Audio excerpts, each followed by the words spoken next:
పవన్ కళ్యాణ్ అనే వ్యక్తి ఇంకా మారరాబాయ్. అది అధికారంలోకి రాకముందైనా అధికారంలోకి వచ్చిన తర్వాత అయినా దాన్ని ఎక్కడా కూడా నేను మిమ్మల్ని వంచాలని కూడా నేను ప్రయత్నం చేయట్లా.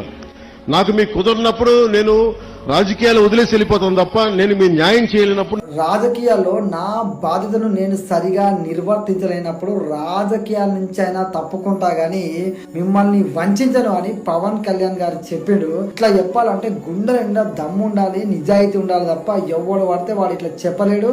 అది వాళ్ళ నోటి నుంచి ఆ మాటలు కూడా రావు. ఎందుకంటే ఈ రోజుల్లో అధికారంలోకి రాగానే నేను సంపాదించుకోవాలి, నాతో ఉన్నోడు సంపాదించుకోవాలి, 4 రూపాయలు ఎనుకేసుకోవాలి అంటోడు తప్ప ఎవడైనా ప్రజలకు బాధ్యతగా ఉండాలి, ప్రజలను వంచను అని చెప్పే నాయకుని ఇప్పటిదాకా ఒక్కడైనా చూసినామా?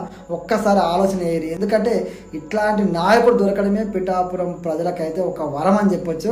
ఇంత నిజాయితీ కలిగిన నాయకుడిని గెలిపించడం అనేది నిజంగా వాళ్ళకి